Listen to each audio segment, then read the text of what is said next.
Hi guys, it's me Sub. So today we're going to build a PC. So let's do it.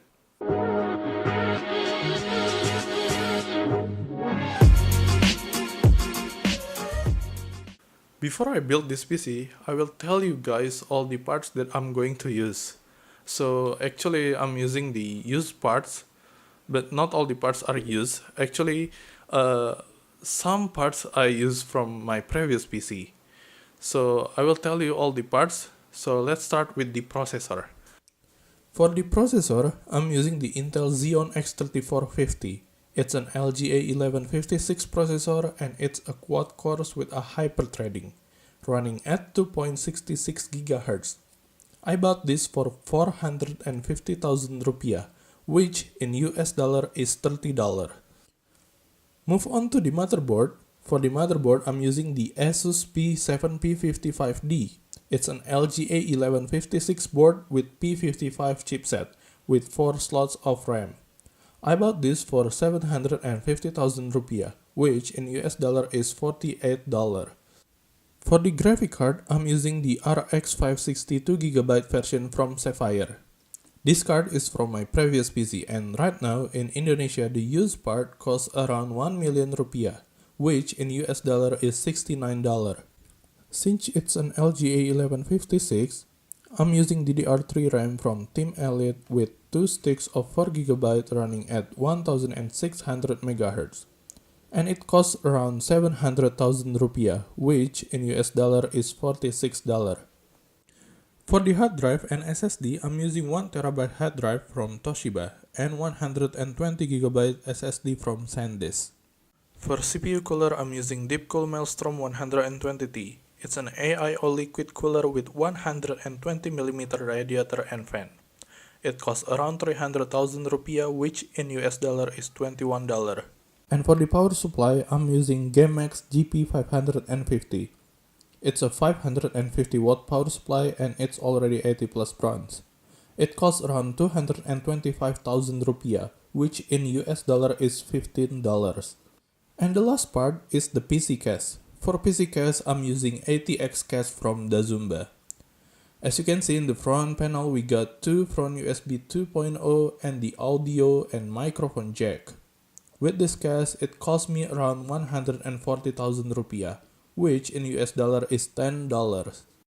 The parts that I bought is only the motherboard and the CPU, and the rest are from my previous PC.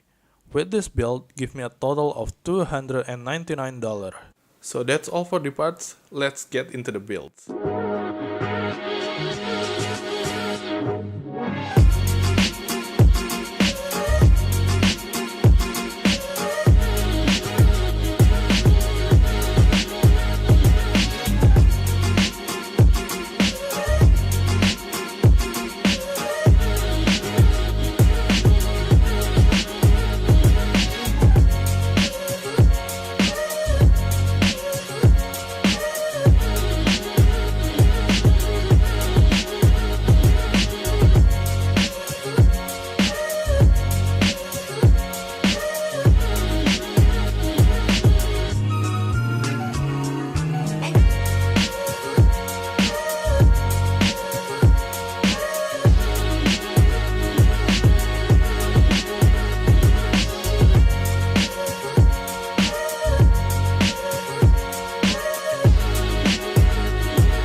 So I managed to overclock the CPU to 3.8 GHz.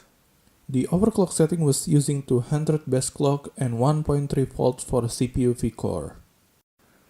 And we're going to run a benchmark.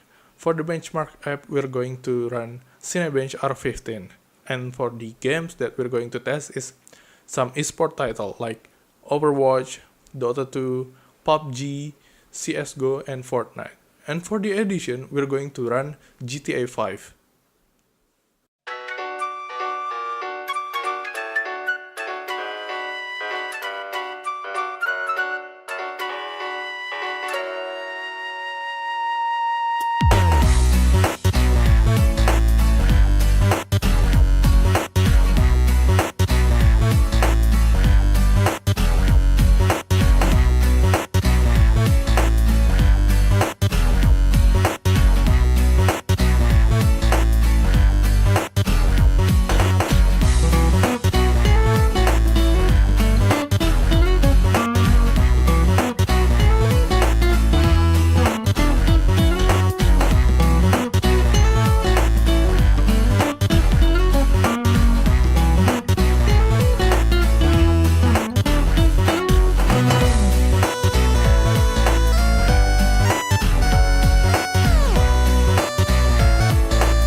So let's go to the conclusion. Is this PC already good enough? Well, it's actually good enough for me. It can run any esports title at 1080p and it's running stable at 3.8 GHz, but you need a pretty decent cooler and I managed to keep the temperature below 80 degrees Celsius with the deep cool. But if you want a better performance, you might want to change the graphic cards with the better one, like the RX 580, GTX 1060, or 1050 Ti. So guys, I guess that's all for today. Thanks for watching. I hope you guys enjoyed this video and see you next time.